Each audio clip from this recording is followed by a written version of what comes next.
Bismillahirrahmanirrahim. Assalamualaikum warahmatullahi wabarakatuh. Innal hamdalillah nahmaduhu wa nasta'inuhu wa nastaghfiruh wa na'udzu billahi min shururi anfusina wa min sayyiati a'malina. May yahdihillahu fala mudilla lahu wa may yudlil fala hadiya lahu. Asyhadu an la ilaha illallah wahdahu la syarika lah wa asyhadu anna Muhammadan abduhu wa rasuluhu la nabiyya ba'dah. Allahumma shalli wa sallim wa barik ala Muhammadin wa ala alihi wa aswajihi wa man tabi'ahum bi ihsani ila yaumiddin. Amma ba'du, Bapak Ibu sekalian, rahimani wa rahimakumullah. Kita lanjutkan lagi insyaallah pelajaran kita terkait dengan sirah Rasulullah Sallallahu Alaihi Wasallam. Masih kita membahas kitab Al-Khulasatul Bahiyah.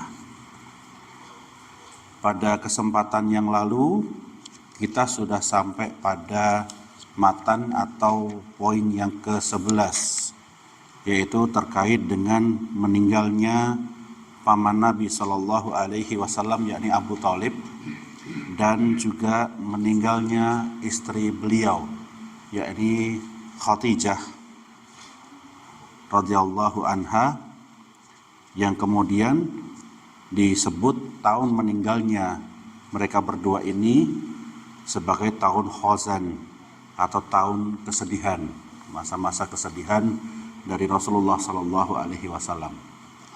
Kita lanjutkan pada poin yang ke-12 dan ke-13 sekaligus. Ya, mungkin yang membawa catatan atau membawa 12 dan 13. Poin 12 dan 13 yang membawa catatan atau mungkin membawa fotokopiannya bisa dilihat. Pada yang ke-12 berkata penulis, wa fi syawwali min hadhihi sanah, dan di bulan Syawal di tahun ini. Ya. Wa fi Syawal min hadhihi sanah, di bulan Syawal di tahun ini, berarti di tahun sama di mana Khadijah dan juga Abu Thalib meninggal dunia, yaitu tahun ke-10 setelah Nabi Shallallahu Alaihi Wasallam diangkat sebagai Nabi dan Rasul. Ya. Jadi tahun ke-10 di bulan Syawalnya. Wa fi Syawwali min hadhihi sanah, dan di bulan Syawal dari tahun ini aqada Rasulullah sallallahu alaihi wasallam ala Aisyata wa hiya bintu sitti sinina walam yabni biha illa fi sanatil aula minal hijrah wa hiya bintu tis'i sinina radhiyallahu anha. Pada tahun yang sama di bulan Syawal, ini yang nomor 12, aqada Rasulullah sallallahu alaihi wasallam ala Aisyah. Rasulullah sallallahu alaihi wasallam melangsungkan pernikahan, ya, dengan ibunda kita Aisyah radhiyallahu anha. Wahia bintu Siti sinina, dan ketika itu Aisyah berusia 6 tahun. Ya, berusia 6 tahun. Walam yabni biha, dan beliau Rasulullah sallallahu alaihi wasallam lam yabni biha, tidak bergaul, artinya tidak menjimai Aisyah illa fi sannatil aula minal hijrah, kecuali pada tahun pertama setelah hijrah. Ya. Wahia bintu tis'i sinina, dan ketika itu Aisyah berusia 9 tahun. Ya. Jadi dijima pertama kali itu pada usia 9, sedangkan menikahnya pada usia ke-6 tahun. Di dalam riwayat yang lain disebutkan pada usia ke-7. Jadi para ulama berselisih, ya, antara usia ke-6 dan usia ke-7. Sedangkan Sedangkan yang lebih tepat adalah usia ke-6. Ini sebagaimana dikhabarkan oleh Aisyah sendiri, yang hadisnya diriwayatkan oleh Imam Muslim dari Urwah bin Al-Zubair, dari ayahnya, dari Zubair bin Al-Awam, bahwasanya Aisyah mengatakan, aku dinikahi pada usia yang ke-6 dan Rasulullah Shallallahu Alaihi Wasallam menggauli diriku ketika hijrah, setelah hijrah di usia yang ke-9. Kemudian yang ke-13, wa fi syawwali min hadhihi sanah, dan di bulan Syawal di tahun ini, berarti tahun yang sama, di tahun meninggalnya Khadijah dan Abu Talib, tazawwajan Nabiyyu sallallahu alaihi wasallam, Nabi sallallahu alaihi wasallam menikahi Saudah binta Zam'ah radhiyallahu anha. Rasulullah sallallahu alaihi wasallam menikahi Saudah. Dua kejadian ini terjadi pada tahun yang sama, ya, terjadi pada tahun yang sama. Berarti 3 kejadian, ya, yaitu meninggalnya Abu Talib, kemudian meninggalnya Khadijah radhiyallahu anha, kemudian Nabi Shallallahu Alaihi Wasallam menikahi Aisyah dan menikahi Saudah, terjadi pada tahun yang sama. Bahkan ketika Nabi Shallallahu Alaihi Wasallam menikahi Aisyah dan Saudah, itu terjadi pada bulan yang sama, ya, terjadi pada bulan yang sama. Nah, di sini para ulama berselisih pendapat, ya, berselisih pendapat. Siapa yang lebih dahulu dinikahi oleh Nabi Shallallahu Alaihi Wasallam, Aisyah atau Saudah? Ya. Al-Imam At-Tabari misalnya, beliau di dalam kitab Tarikh Al-Kabir, beliau menjelaskan bahwasanya para ulama berselisih pendapat tentang siapa yang dinikahi pertama kali. Nah, sekarang saya mau nyoba nanya ini, bapak-bapak, ibu-ibu, kalau selama ini tahunya siapa yang dinikahi pertama kali? Yang dinikahi duluan siapa? Saudah atau Aisyah? Aisyah. Siapa? Saya nggak tahu, malahan saya nggak ikut hadir di walimahannya soalnya. Saya nggak diundang waktu itu saya gitu. Yang paling masyhur sebetulnya, yang paling dikenal, itu pendapat yang menyebutkan yang dinikahi pertama kali Saudah. Ya. Sehingga kalau kita cari beberapa literatur, Aisyah radhiyallahu anha disebutkan istri ketiganya Nabi sallallahu alaihi wasallam. Sering disebutnya seperti itu. Nah, ini pendapat yang juga dibawakan oleh Al-Imam Ibnul Qayyim Al-Jauziyah di dalam kitabnya Zadul Ma'ad. Beliau juga menyebutkannya Saudah dulu, jadi Khadijah, Saudah, Aisyah, baru di bawahnya Hafsah. Ya, jadi Saudah itu dinikahi lebih dulu daripada Aisyah. Akan tetapi pendapat ini sebetulnya lemah. Kenapa?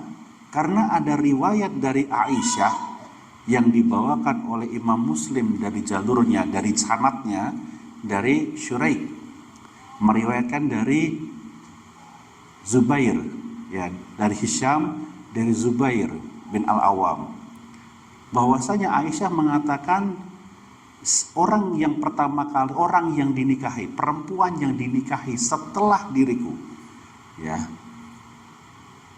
ya, beliau menyebutkan wa imra'atan tazawwajaha awalan ba'di wahia. Sesungguhnya perempuan yang dinikahi pertama kali setelah diriku, setelah Aisyah, adalah dia, Saudah. Ini dibawakan oleh Imam Muslim di dalam sahihnya di bab kitab Rodok, kitab persusuan, terkait dengan pembagian jatah hari. Karena antara Saudah dengan Aisyah ada kesepakatan bahwasanya Saudah memberikan harinya kepada Aisyah, sehingga jatah untuk Saudah lebih sedikit daripada Aisyah, ya, lebih sedikit daripada Aisyah diberikan jatahnya, seperti itu. Nah, di dalam bab tersebut ada tambahan riwayat dari Aisyah bahwasanya beliau radhiyallahu anha mengatakan perempuan yang dinikahi oleh Nabi Shallallahu Alaihi Wasallam setelahku adalah Saudah. Berarti dari riwayat ini jelas lebih kuat yang mengatakan, pendapat yang mengatakan yang dinikahi Aisyah terlebih dahulu. Ya, yang dinikahi Aisyah terlebih dahulu daripada Saudah. Seperti itu. Nah, detailnya seperti itu. Oleh karena itu Bapak Ibu sekalian rahimani wa rahimakumullah, ketika kita berbicara tentang masalah agama yang harus dilakukan oleh seseorang itu seperti ini. Dia mengetahui pendapat dan dia mengetahui dalilnya dengan dua sisi. Yang disebut dengan dalilnya yang sisi ta'siliyah, secara mendasar, apa dasar pendapat kita? Buktinya apa kita berpendapat seperti itu? Para ulama berpendapat seperti ini, seperti itu, bukti dasarnya apa? Berarti kan dalilnya. Kemudian memahami juga tafsiliyah, perincian dari dalil tersebut. Seperti tadi misalnya, bahwasanya para ulama berselisih pendapat di situ. Ada yang mengatakan Saudah terlebih dahulu, ada yang mengatakan Aisyah terlebih dahulu. Mana yang lebih kuat? Kita harus memilih. Mana yang lebih kuat pendapatnya? Kalau kita mampu mengkaji, maka kita kaji. Nah, kalau kita kaji, kita lihat yang lebih kuat yang mengatakan Aisyah lebih dahulu. Kenapa? Karena persaksian dari Aisyah sendiri.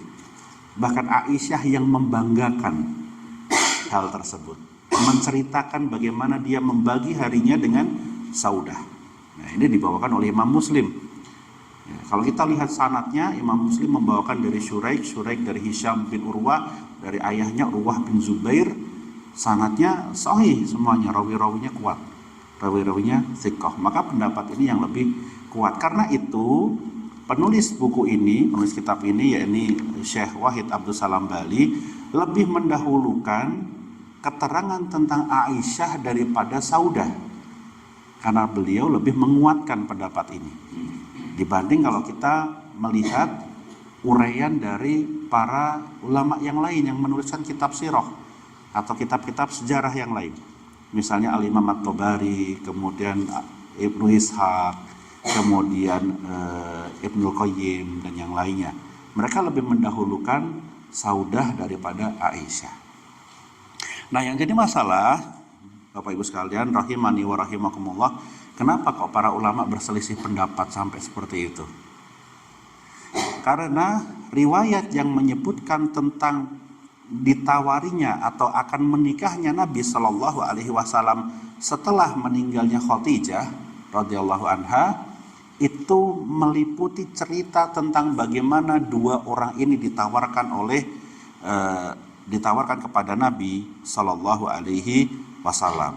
Nah, riwayat ini dibawakan oleh Imam Muslim di dalam sahihnya, juga oleh Imam Ahmad di dalam musnadnya dari jalur yang lain.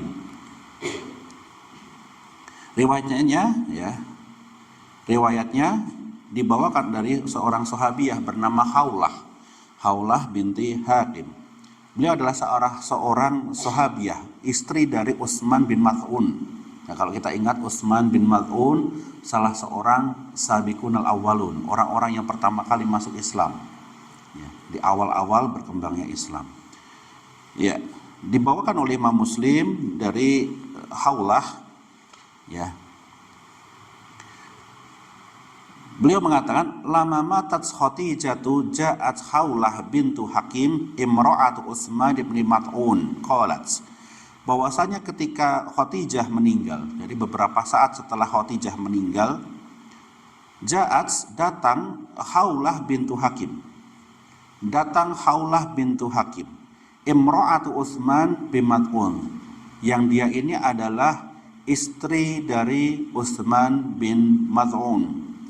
Qalat, kemudian Haulah berkata, ya Rasulullah, alla tatazawwaju, wahai Rasulullah, apakah engkau tidak ingin menikah? Karena kan Khadijah sudah meninggal dan Rasulullah Shallallahu Alaihi Wasallam berlarut-larut sedihnya, sehingga para sahabat, para sahabiah melihat hal tersebut tidak tega. Rasulullah sepi, sendirian.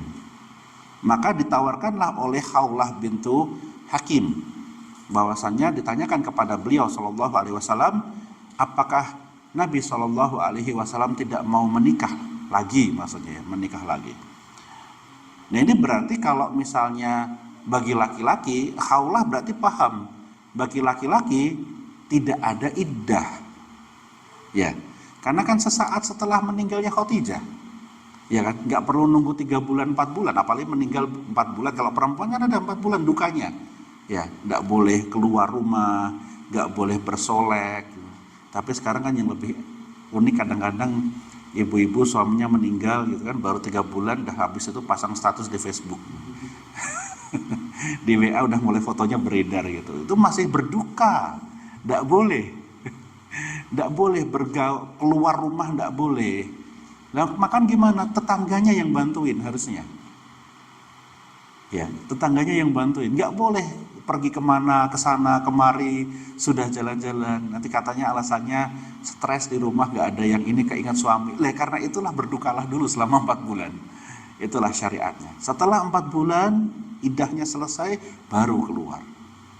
Nah, tetapi pada hal ini, Khaulah langsung menawarkan kepada Nabi Shallallahu Alaihi Wasallam, berarti tidak ada iddah buat laki-laki. Jadi kalau bapak-bapak yang misalnya istrinya meninggal, mau sepi gitu ya, menikah lagi, bisa segera, boleh. Nah ini, boleh, tidak ada yang melarang. Ya.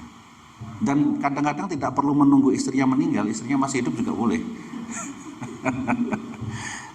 Ini kalau ada ibu-ibunya di sini pulang dikunciin gitu. Jadi Khaulah memahami, ya, Khaulah memahami hal tersebut, maka ditawarkan kepada Nabi Shallallahu Alaihi Wasallam. Kemudian apa jawaban Nabi Shallallahu Alaihi Wasallam? Man, sama siapa? Ya kan? Berarti Nabi Shallallahu Alaihi Wasallam tidak ada bayangan siapa-siapa. Ini yang menarik. Rasulullah Shallallahu Alaihi Wasallam mengatakan man, siapa?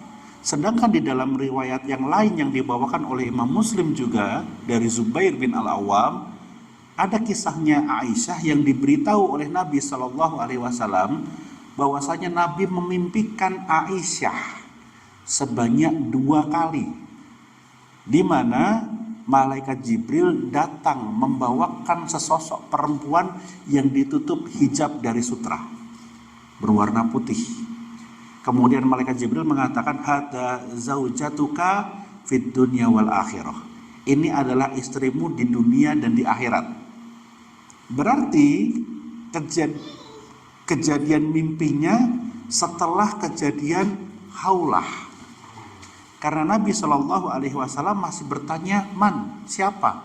Seandainya kejadiannya terjadi sebelum Khaulah, kejadian Khaulah bertanya ini, pasti Nabi tidak akan bertanya man. Ya, tidak bertanya man, siapa? Pasti sudah ada yang diinginkan oleh beliau alaihi salatu wassalam. Nah, seperti itulah para ulama menyusun riwayat-riwayat itu sesuai kronologinya. Berarti kalau pertanyaan ini muncul, kemudian ini nggak mungkin, berarti terbalik kejadiannya, seperti itu. Di sini hebatnya para ahli hadis. Mereka mengerti dengan benar kejadian-kejadian Nabi Shallallahu Alaihi Wasallam secara detail. Ya, secara detail. Ini hebatnya para ahli hadis ketika menjelaskan hal ini. Kemudian Nabi Shallallahu Alaihi Wasallam bertanya, man, siapa? Qalat, maka Khaulah berkata, in syi'ta bikron wa in syi'ta sayyiban. Kalau engkau mau bisa dengan bikr. Kalau engkau mau bisa dengan bikr. Bikr itu artinya gadis. Ya. Wa in syi'ta, dan apabila engkau mau juga bisa dengan sayyiban, bisa dengan janda, karena Saudah kan janda. Ya. Kemudian beliau berkata, qala famanil bikru, kalau gadis siapa? Kalau gadis siapa? Qalat, maka Khaulah berkata, ibnatu ahabbi khalqillahi azza wajal ilaika Aisyatu bintu Abi Bakar. Kalau bikr, kalau gadis, maka itu adalah anak dari ciptaan Allah yang paling engkau cintai. Siapa itu? Abu Bakar. Ya. Dan di sini hadis ini, Bapak Ibu sekalian, Khawlah sudah bisa mengatakan ahabbi khalqillahi azza wa jalla ilaika. Ya. Anak perempuan dari makhluk Allah yang paling engkau cintai. Ya, yang paling engkau cintai. Berarti Khawlah sudah memahami bahwasanya Rasulullah Shallallahu alaihi wasallam sangat mencintai Abu Bakar. Ya.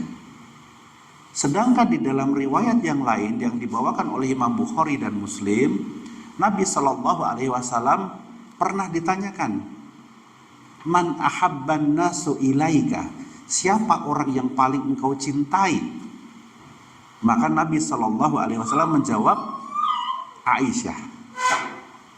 Kemudian wa minar rijal, lah kalau laki-laki abuhu, ayahnya. Berarti hadis tadi dengan hadis ini lebih dulu mana? Lebih dulu ini. Kenapa? Karena ketika di riwayat yang tadi sudah disebutkan siapa yang paling kau cintai, Aisyah, berarti sudah menikah. Paham ya, Bapak Ibu ya? Berarti sudah menikah dengan Aisyah. Nah, berarti orang-orang di kalangan para sahabat dan sahabiah zaman itu sudah paham bagaimana Nabi Shallallahu alaihi wasallam begitu mencintainya Abu Bakar. Begitu mencintainya Abu Bakar sampai mereka tahu bahwasanya Nabi Shallallahu alaihi wasallam sangat mencintai Abu Bakar. Nah, ini bertentangan dengan apa yang didugakan oleh orang-orang Syiah, bahwasanya Abu Bakar dibenci oleh Nabi Shallallahu alaihi wasallam. Ya, tidak benar yang seperti itu. Nabi Shallallahu alaihi wasallam sangat mencintai Abu Bakar, bahkan sampai Khawlah mengetahuinya. Seorang perempuan, Khawlah bisa mengetahuinya dan memahami hal tersebut. Nah, tentunya ini jadi pelajaran yang besar bagaimana cintanya Nabi Shallallahu alaihi wasallam terhadap Abu Bakar. Nah, karena Nabi Shallallahu alaihi wasallam begitu mencintai Abu Bakar, maka kita pun mencintai Abu Bakar.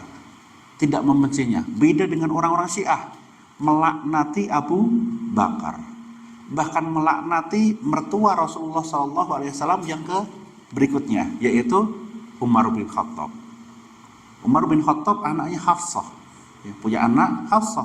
Hafsah menjadi istri Nabi Shallallahu alaihi wasallam. Yang bahkan karena Hafsah inilah muncul berbagai macam hukum terkait dengan talak. Ya. Allah Subhanahu wa taala mentakdirkan Hafsah menjadi tempat keluarnya hukum-hukum talak. Karena apa? Karena Hafsah yang pernah ditalak oleh Nabi Shallallahu alaihi wasallam dan dirujuk kembali, sehingga muncul di situ hukum talak dan hukum rujuk. Ya, hukum talak dan hukum rujuk. Lihat para sahabat seperti itu.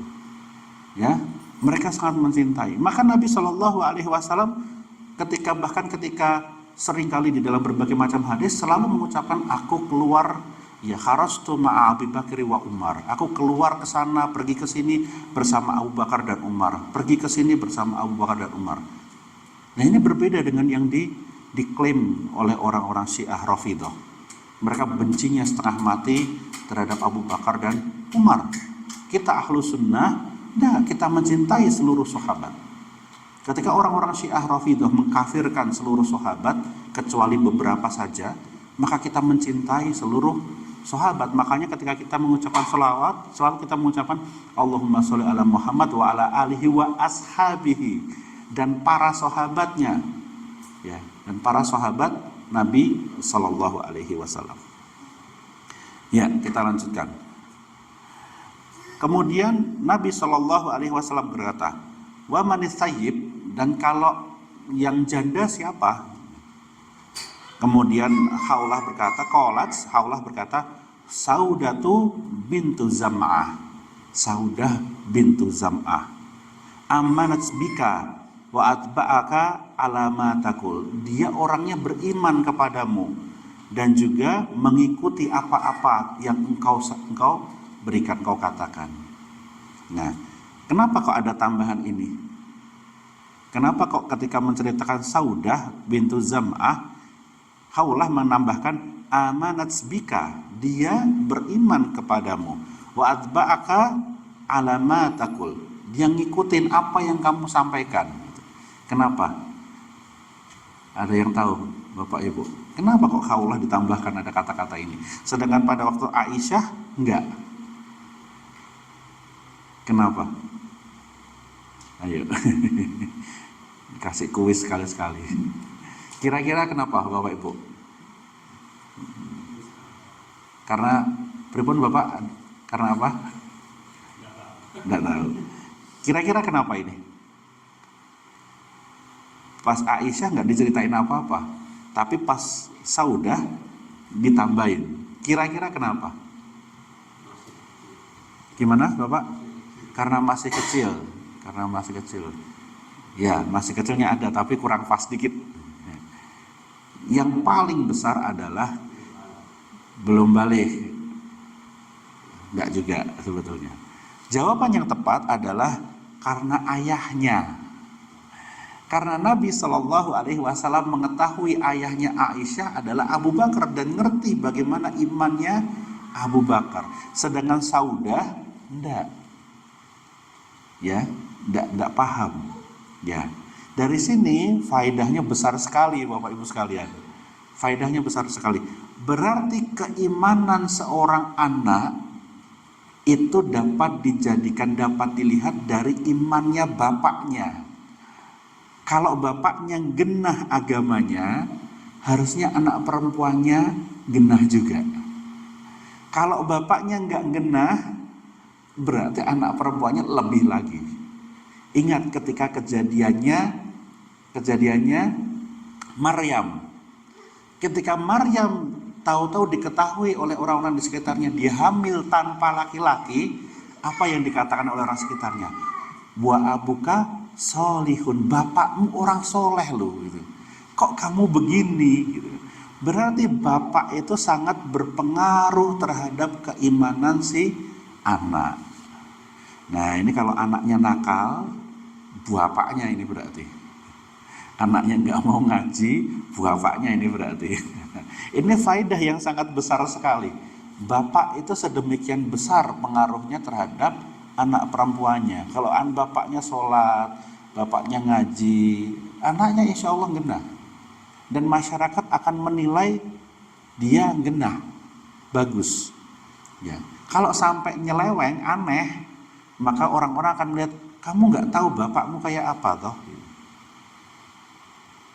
Seperti itu. Nah, apakah ini hanya berlaku untuk laki-laki? Tidak.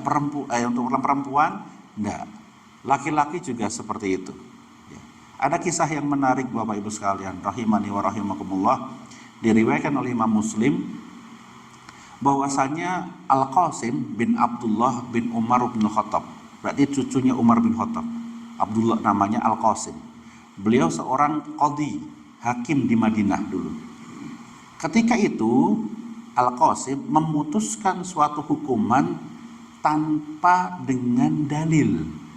Dalilnya lemah. Tidak ada dasar pijakannya untuk dia menetapkan hukuman karena dia qadhi hakim soalnya. Kemudian orang-orang ulama di Madinah pada waktu itu mengatakan, bapakmu dan kakekmu adalah orang yang soleh dan berilmu. Dikecam seperti itu kalau buat orang Arab tuh. Bapakmu saja soleh, kakekmu orang soleh dan berilmu. Ya iya, bapaknya kan Abdullah bin Umar. Siapa yang tidak kenal Abdullah bin Umar? Orang yang begitu banyak meriwayatkan hadis dari Nabi SAW. Bapakmu orang soleh, orang berilmu, kakekmu orang soleh dan berilmu. Masa kamu menetapkan hukuman tanpa dalil seperti ini? Sehingga gemetar Al-Qasim pada waktu itu, gemetar dan diam, nggak berani ngomong apa-apa lagi. Ya, ini kisahnya diriwayatkan oleh Imam Muslim. Sehingga orang tua itu sangat penting sekali kedudukannya di dalam mendidik anak di situ. Ya, yang ditinggalkan oleh orang tua itu jejak-jejak soleh dan ilmunya. Yang itu akan menjaga anaknya, insya Allah. Ya, akan menjaga anaknya. Oleh karena itu, kenapa Saudah tidak ditanya, ketika Saudah harus diberikan tahu seperti ini kepada Nabi Shallallahu Alaihi Wasallam, amanat bika wa asba'aka ala ma taqul. Saudah itu beriman kepadamu dan mengikuti perkataanmu. Karena kalau Aisyah tidak perlu nanya, bapaknya sudah tahu. Dan Saudah nggak kenal, nggak ngerti. Ya. Walaupun jumlah sahabat pada waktu itu tidak banyak, tapi kan satu persatu bagaimana kepribadiannya si masing-masing ini tadi kan tidak diketahui. Jadi ketika Saudah ditawarkan kepada Nabi Shallallahu Alaihi Wasallam, maka Khawlah menambahkan informasi yang membaguskan. Nah, ini juga menjadi faedah Bapak Ibu sekalian. Ketika mungkin Bapak Ibu menawarkan anak gadisnya, kan boleh menawarkan anak gadisnya kepada orang lain yang soleh, yang Bapak Ibu sekalian pandang dia taat agamanya, bagus agamanya, cocok nih jadi istrinya, jadi suaminya anak saya misalnya. Ketika memaparkan seperti itu, boleh menambahkan informasi yang jadi terlihat bagus, tapi tidak dusta. Dan tentunya hal yang bisa dilihat. Kita mengatakan, anakku ayu mas, PN piye gitu kan, misalnya anakku ayu, begitu dilihat biasa aja pak, lo kan menurutku ayu gitu kan, ya itu tidak bisa. Jangan yang seperti itu, tapi sesuatu yang memang akan memberatkan agamanya. Artinya misalnya anakku ngaji, sekarang hafalannya sekian juz, pinter mocone Quran mas gitu. Nah itu boleh ketika kita menawarkan, atau ketika kita membantu orang lain untuk mencarikan jodoh. Ada fulanah misalnya minta tolong, Pak, tolong saya dicarikan laki-laki untuk jadi suami saya itu. Nah kita tawarkan ke orang lain, boleh. Kalau kita tahu orang ini benar-benar tahu seperti apa, kita boleh memberikan informasinya. Si fulana ini saya carikan jodoh, si fulana ini bagus orangnya, amanah, guru ngaji di sini ya, di kompleknya pintar ngajar ngaji dan sebagainya. Itu boleh diberikan tambahan seperti itu, boleh ya, selama tidak dusta. Nah kemudian Rasulullah Shallallahu Alaihi Wasallam setelah Khawlah mengatakan tadi, yang kedua adalah Saudah binti Zam'ah, maka beliau mengatakan fadhhabi wadhkurihima alayya, pergilah untukku ya, wadhkur ya, fadhhabi pergilah kamu untukku, fadhkurihima, sebutkan atau ceritakan atau sampaikan kepada keduanya alayya, tentang aku. Maksudnya sampaikan kepada keduanya bahwasanya Rasulullah Shallallahu Alaihi Wasallam hendak meminang ya. Oleh karena itu pergilah Khawlah ke tempat keduanya, yaitu ke tempat Aisyah dan ke tempat Saudah. Maka mana yang dituju pertama kali oleh Khawlah? Yang pertama kali didatangi adalah rumahnya Abu Bakar ya, karena inilah yang kemudian yang didatangi pertama Abu Bakar, yang tahu pertama kali Nabi Shallallahu Alaihi Wasallam berkehendak adalah mereka ya. Fakolat Fakolat, maka ketika mendatangi rumahnya Abu Bakar,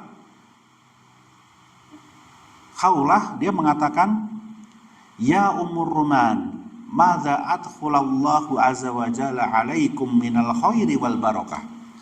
Wahai Ummur Ruman, ini ibunya Aisyah, Ummur Ruman, madza adkhulallahu alaikum minal khairi wal barakah.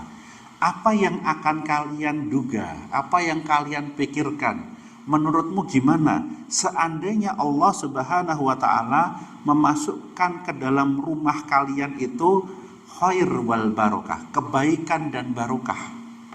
Dia nggak menyebutkan apa-apa ya, tidak menyebutkan Nabi ingin meminang, tetapi disebutkan dengan perumpamaan di situ.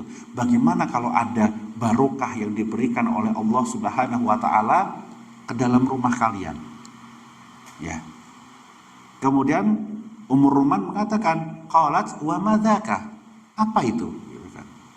Qalat, maka Khawlah mengatakan, arsalni Rasulullah sallallahu alaihi wasallam akhtubu alaihi Aisyah. Aku diutus oleh Rasulullah sallallahu alaihi wasallam untuk mengkhitbah Aisyah untuk beliau. Nah, di sini baru beliau mengatakan, Khawlah mengatakan tentang maksud datang dan tujuannya, gitu kan. Maksud untuk kedatangannya dan ketujuannya. Ya, akhirnya didatangkan di situ. Ya, Khawlah berkata kepada Ruman. Qalat, maka Ruman berkata, intadhiri Abu Bakar hatta ya'tiya. Tunggu Abu Bakar sampai nanti dia datang. Nah, ini pelajaran penting lagi, Bapak Ibu sekalian, rahimani wa rahimakumullah. Yang mengambil keputusan adalah bapaknya. Jangan ibunya kemudian, wah iya wes aku seneng wes gini wes sikat wae Mas, itu. Tidak seperti itu caranya. Kenapa kok bapaknya? Kenapa harus menunggu Abu Bakar? Kenapa menunggu Abu Bakar? Karena dia walinya. Walinya kan laki-laki, ya berarti Abu Bakar yang ditunggu. Yang membolehkan dan tidak bukan ibunya, tetapi bapaknya. Walaupun ibunya sengetek apapun, kalau bapaknya nggak setuju ya nggak boleh, ya nggak boleh. Ya. Dan nanti Abu Bakar setuju, ya. Abu Bakar setuju, walaupun nanti kita baca kisahnya. Nah, para ulama mengambil hukum dari hadis ini, ya, mengambil hukum dari hadis ini, yaitu bolehnya seorang bapak menikahkan anaknya tanpa izin anaknya bila si anak tersebut belum baligh. Dari kejadian ini diperbolehkan. Berarti menikahnya seorang anak perempuan bisa nggak nunggu baligh. Sebelum baligh boleh, tetapi jimaknya yang nanti setelah dia baligh. Paham ya? Nah, ketika menikahkan anak yang belum baligh, maka tidak perlu ditanya si anak ini tadi kamu mau apa enggak, tapi bapaknya yang langsung menghukumkan, ya sudah saya nikahkan kamu dengan fulan, seperti itu. Paham ya Bapak Ibu sekalian? Sehingga para ulama memberikan hukum seperti itu. Al-Imam Al-Bukhari misalnya, Imam Muslim misalnya di dalam kedua kitab sahih mereka membuat bab khusus tentang ini. Diperbolehkannya menikahkan anak perempuan sebelum baligh tanpa izinnya. Bapaknya langsung yang menikahkan. Seperti itu. Nah, ini tentunya Bapak Ibu pernah ingat ya kejadian-kejadian yang sebetulnya terjadi di sekitar kita yang mirip-mirip seperti ini kan, yang ada di sebelah sana itu. Yang ada di sebelah sana pernah dibikin geger kan ya. Nah, itu kalau secara syar'i bagaimana sebetulnya? Kalau seandainya itu anak gadisnya itu belum baligh dan bapaknya misalnya berkehendak ya wis biar dinikahkan, apapun itu alasannya, misalnya mau dikasih sawah, dikasih apa, maka boleh, sah. Yang rewel ya yang komnasan itu tadi biasanya, LSM itu yang rewel, dan itu mereka nggak ngerti syariat, nggak ngerti hukum syar'inya. Secara hukum syar'i boleh, sah pernikahannya, boleh, diperbolehkan, nggak ada masalah sama sekali. Gitu. Makanya kita jadi kalau begini kan kita jadi tahu nih, oh saya secara hukum syar'inya boleh, kita nggak akan reweli, mereka nggak berdosa, tidak bermaksiat dengan cara seperti itu tadi. Ya, maka Ruman mengatakan tunggu sampai Abu Bakar nanti datang. Faja'a Abu Bakar, maka kemudian datanglah Abu Bakar. Faqalat, maka berkata dia. Yang berkata di sini adalah Khawlah. Faqalat, maka Khawlah berkata, ya Abu Bakar, wahai Abu Bakar, mada adkhalallahu azza wa jalla alaikum minal khairi wal barakah. Menurutmu gimana kalau seandainya Allah subhanahu wa ta'ala, Allah azza wa jalla menurunkan kepada kalian khair, kebaikan dan barokah? Qala famadzaka.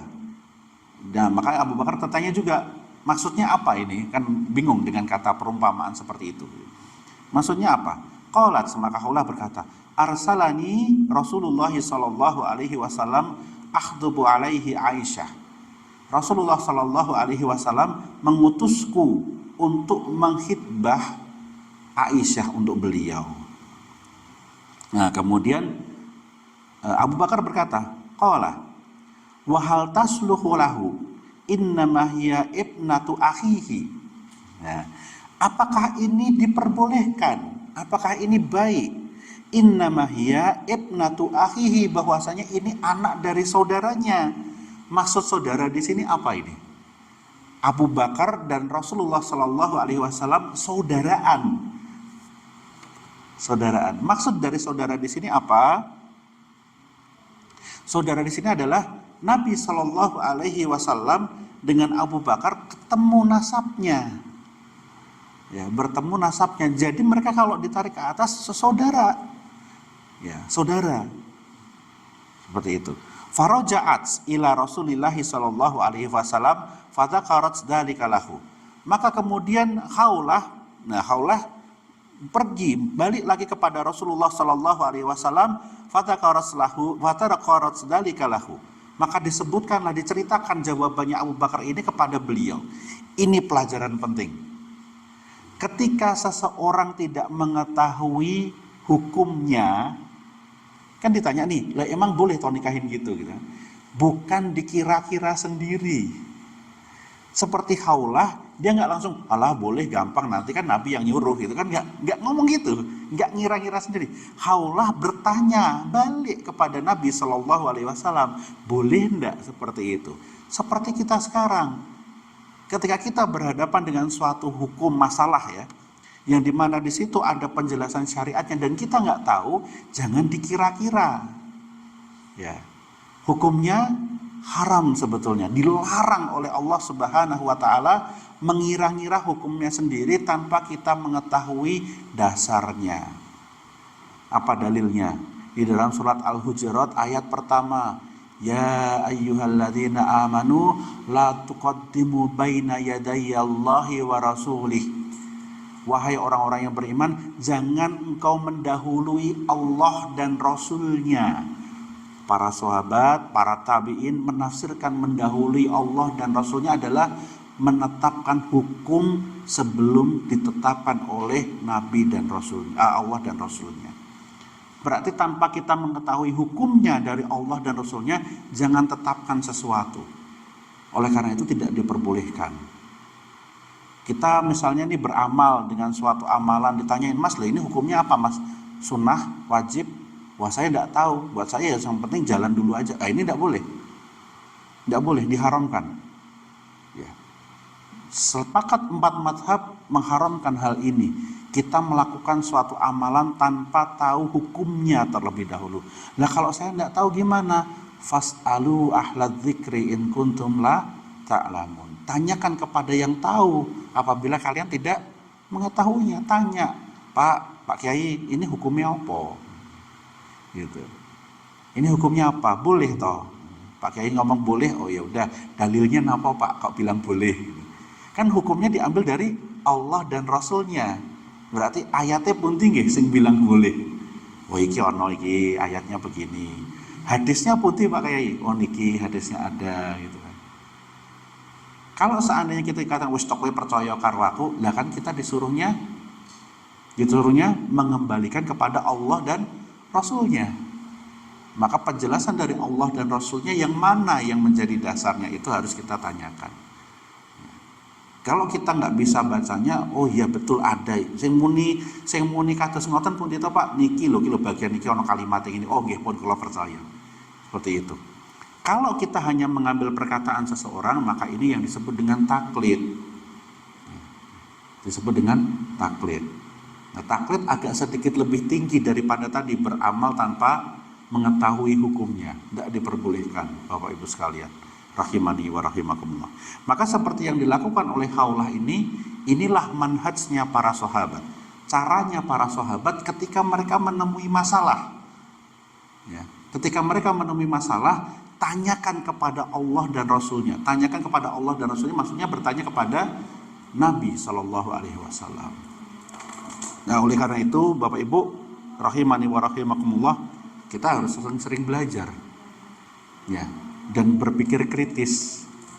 Nanya kepada kiainya, nanya kepada ustadznya. Kalau dia, oh ini hukumnya boleh, oh gitu, Kok bisa tahu boleh dari mana Pak? Mbok saya diajari gitu. Oh ini ada hadisnya begini, ini ada ayatnya begini. Ini bukan karena kita tidak beradab, ini bukan berarti kita tidak beradab kepada Pak Kiai, enggak. Tetapi kita mengamalkan apa yang diperintahkan oleh Allah dan Rasulnya. Maka kemudian Nabi Shallallahu Alaihi Wasallam berkata, irji'i ilaihi, balik lagi ke sana, ya, balik lagi pada mereka. Fakulilahu, ucapkan apa yang aku katakan kepada mereka, ya, dariku. Ana akhuka wa anta akhi fil Islam. Aku adalah saudaramu dan engkau adalah saudaraku di dalam Islam. Wa abnatuka tasluhuli, sedangkan anak perempuanmu diperbolehkan untukku. Maksudnya apa? Ketika Abu Bakar As-Siddiq, beliau menduga hubungan darah kekeluargaan yang ada antara beliau dengan Rasulullah Shallallahu Alaihi Wasallam ini nanti jangan-jangan menyebabkan pernikahan itu tidak diperbolehkan, maka Nabi mengatakan kita saudaranya di dalam Islam, jadi hubungan nasabnya sudah jauh, maka diperbolehkan, ya, diperbolehkan. Makanya dikatakan wabnatuka tasluhuli, sedang anak perempuanmu diperbolehkan untukku. Farajaat fadzakarat dalika lahu, maka kemudian Haulah balik lagi kepada Abu Bakar dan menyampaikan hal tersebut. Qala intadiri wa kharaja, ya udah tunggu dulu. Kemudian Haulah berkata keluar. Nah, hal yang sama dilakukan juga oleh Haulah kepada Saudah. Ya, kejadian ini terjadi setelah Khawlah datang kepada rumahnya Abu Bakar As-Siddiq, maka beliau radhiyallahu anha pergi ke rumahnya Saudah, ya.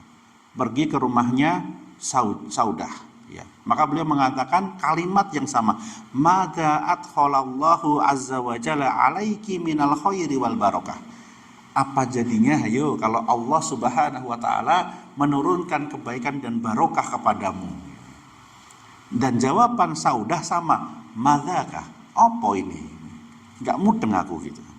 Qalat, maka Khawlah berkata, arsalani Rasulullah sallallahu alaihi wasallam ahtubuki alaiki.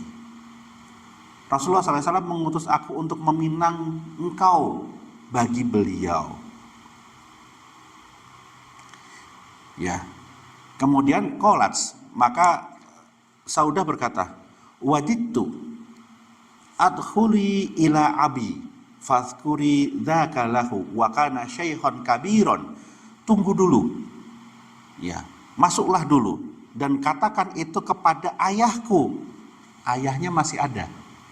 Katakan kepada ayahku, fadhkuri dzaka lahu, maka sebutkan apa yang kamu sebutkan tadi kepada ayahku.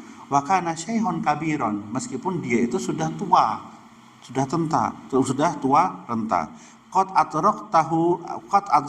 adrakathu sinnu qad takhallafa 'anil hajj wa dakhalat 'alaihi wa hayyathu bi tahiyatil jahiliyah. Walaupun beliau ini sudah tua, tinggal sedikit lagi umurnya, ya, dan beliau masih, ya, menghormati, masih fatahiyatuhu bi tahiyatil jahiliyah.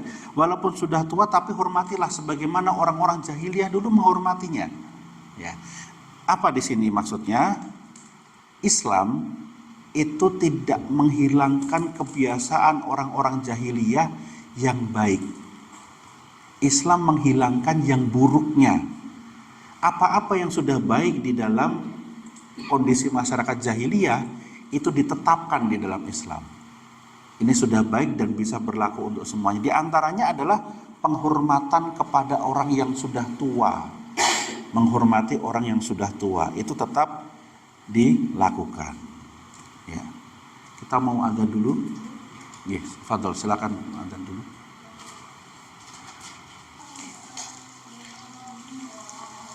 Ya, kita lanjutkan sedikit lagi, Bapak Ibu sekalian, rahimani wa rahimakumullah. Maka kemudian Saudah dinikahkan dengan Rasulullah Shallallahu Alaihi Wasallam di bulan yang sama ketika beliau menikah dengan Aisyah, yaitu di bulan Syawal. Dan salah satu keistimewaan bulan Syawal adalah bulan barokah ketika menikah sebetulnya. Jadi salah satu keutamaan di bulan Syawal itu adalah diutamakannya adanya pernikahan di bulan Syawal. Kalau yang sudah terlambat ya tidak usah diulang lagi. Jadi di bulan Syawal. Ya, di antaranya hadis yang menjadi dasar bahwasanya menikah di bulan Syawal itu lebih utama adalah hadisnya Aisyah ketika dia menceritakan pernikahannya, yaitu yang dibawakan oleh Imam Bukhari dan Muslim dengan sanadnya dari Aisyah radhiyallahu anha. Dia mengatakan, tazawwajani Rasulullah sallallahu alaihi wasallam fi Syawal. Rasulullah sallallahu alaihi wasallam menikahiku di bulan Syawal. Wa ana bintu sitti sinina, dan aku adalah seorang anak yang masih berusia 6 tahun. Nah, ini dalilnya nih. Berarti 6 tahun yang kuat, bukan 7 tahun. Sebagian ulama mengatakan 7 tahun. Yang tepat 6. Ini Aisyah sendiri yang ngomong. Ya, Aisyah sendiri yang berbicara. Wa banabi fi Syawwali wa ana bintu tis'i sinina. Dan Rasulullah sallallahu alaihi wasallam menggauliku ketika di bulan Syawal juga, yaitu ketika aku berusia 9 tahun. 9 tahunnya Arab gede Bapak Ibu sekalian. Jangan dikira kayak kita 9 tahun masih culun-culun gitu nih. 9 tahun orang Arab badannya sudah besar. Ya. Fa'ayyun nisa'i Rasulillah sallallahu alaihi wasallam kana akhdha indahu minni. Maka siapakah di antara istri-istri Rasulullah sallallahu alaihi wasallam yang lebih utama dariku? Ya. Nah, di sini Aisyah membanggakan bahwasanya dirinya dinikahi di bulan Syawal dan tahu ini keutamaannya. Nah, mungkin beliau lupa Saudah juga bulan Syawal nikahnya. Tetapi ada keutamaan lain dari ibunda kita Aisyah radhiyallahu anha, yaitu beliau yang paling dicintai oleh Rasulullah sallallahu alaihi wasallam dari istri-istri yang lainnya. Oleh karena itu, para ulama memberikan kaidah yang besar sekali dari hadis ini. Dan dari hadis riwayat Bukhari dan Muslim yang tadi sudah disebutkan, bahwasanya ketika seseorang memiliki istri lebih dari satu, yang tidak diwajibkan dibagi rata, tidak wajib dibagi rata adalah cintanya. Sehingga ini membantah perkataan orang-orang orientalis atau orang-orang yang membenci syariat tersebut, yang mengatakan gak bisa cinta, gak bisa dibagi-bagi. Dengan Nabi juga gak membagi, karena itu tidak dibebankan. Tapi beliau membagi perhatian, membagi nafkah, membagi mabit dan sebagainya. Tetapi cintanya ada tentu yang lebih besar. Kan seorang ibu juga seperti itu ya. Kepada anaknya nggak bisa sama rata. Ada yang lebih disenengin, ada yang biasa-biasa saja. Nah, ini tidak diwajibkan atas seseorang untuk membagi rata perasaannya. Dalilnya mana? Ini. Dan hadis yang tadi kita sebutkan, hadis riwayat Bukhari dan Muslim. Bahwasanya yang ketika ditanya siapa yang paling dicintai, Nabi Shallallahu Alaihi Wasallam refleks langsung menjawabnya Aisyah, ya kan? Aisyah, wa minar rijal abuha. Kalau dari laki-laki siapa? Bapaknya. Seperti itu. Maka ini termasuk di dalam apa yang diturunkan di dalam syariah. Nah, di antara faidahnya tadi bahwasanya menikah di bulan Syawal itu diutamakan. Dan bahwasanya Nabi Shallallahu Alaihi Wasallam, kalau kita lihat di dalam hadis-hadis yang lain, misalnya yang dibawakan oleh Imam Bukhari di dalam Kitabul Ghazwah, kitab perang, Aisyah itu bahkan kadang-kadang menunjukkan dirinya bahwasanya aku utama, gitu. Anak kecil soalnya, anak kecil, beliau masih kecil ya, masih anak-anak, gitu. Masih anak-anak tapi tahu beliau memiliki keutamaan. Sehingga ketika orang-orang Habasyah itu ada di depan Nabi Shallallahu Alaihi Wasallam pada suatu Aid, ketika itu Aidul Adha, kemudian mereka memamerkan kepandian mereka dengan pedang sambil ada tarian pedangnya mereka itu. Nah, Aisyah sengaja melongkok dari pundaknya Nabi Shallallahu Alaihi Wasallam, ingin menunjukkan aku, gitu. Nah ini sangat-sangat wajar sekali. Seorang perempuan masih muda, cerdas, memiliki keutamaan di sisi Nabi Shallallahu Alaihi Wasallam, ada keluar apa tuh namanya, ingin menunjukkan bahwasanya beliau memiliki keutamaan yang besar sekali. Dan ini diperbolehkan menunjukkan keutamaan seperti itu. Sebagaimana di dalam hadis-hadis yang lain, Umar bin Khattab radhiyallahu anhu pernah dalam tanda kutip memarahi Abdullah bin Umar hanya karena ketika Rasulullah Shallallahu Alaihi Wasallam memberikan kuis kepada para sahabat, ada pohon yang seperti muslim, dari atasnya sampai bawahnya tidak ada yang dibuang, apa itu? Kemudian Ibnu Umar, Abdullah bin Umar, dia tahu jawabannya tapi tidak berani ngomong karena malu, ya, dan tahu bahwasanya itu adalah nakhlah, pohon kurma. Maka kemudian Abdullah bin Umar menceritakan hal tersebut kepada ayahnya. Ayahnya Umar bin Khattab marah dan beliau mengatakan, seandainya kamu tadi jawab itu lebih kusukai daripada dapat harta sekian. Berarti menunjukkan keutamaan kita. Saya mampu di situ, saya punya kemampuan di situ, boleh, dibolehkan. Tidak ada kita, jangan saya mas, saya nggak mampu untuk ini, maksudnya merendah tapi malah sebetulnya meninggikan mutu gitu. Tidak seperti itu. Kalau memang kita kemampuan dan kita layak untuk di situ dan kita mampu, maka boleh ditunjukkan. Ya, insya Allah seperti itu Bapak Ibu sekalian, rahimani wa rahimakumullah, bagaimana kejadian Aisyah dan Saudah dinikahi oleh Nabi Shallallahu Alaihi Wasallam, dan antara keduanya saling membagi hari. Dibagikan harinya dengan kondisi Saudah lebih sedikit daripada Aisyah karena Saudah memberikan kepada Aisyah. Ya. Insya Allah di pertemuan yang akan datang kita akan belajar, kita akan membaca tentang kejadian di tahun ini, yakni di tahun 10 setelah kenabian Rasulullah Sallallahu Alaihi Wasallam, bahwasanya Rasulullah Sallallahu Alaihi Wasallam pergi menuju ke sebuah tempat yang sekarang menjadi tempat wisata, yaitu daerah Taif. Taif itu seperti daerah kalau kita Bandungan, tempatnya sejuk, rimbun, banyak pohon, banyak buah-buahan, itu daerah Taif namanya, daerah yang subur sekali. Nah Rasulullah Shallallahu Alaihi Wasallam diutus untuk berdakwah di sana, tapi orang-orang Taif menyepelekan, kemudian menghina Rasulullah Sallallahu Alaihi Wasallam, sehingga Allah Subhanahu Wa Taala mengutus malaikat gunung untuk menimpakan kepada orang-orang tersebut untuk sebagai azab. Nah insya Allah lebih detailnya nanti kita akan bahas di pertemuan yang akan datang. Kita cukupkan sampai di sini. Subhanakallahumma wa bihamdika asyhadu alla ilaha illa anta astaghfiruka wa atubu ilaik. Assalamualaikum warahmatullahi wabarakatuh.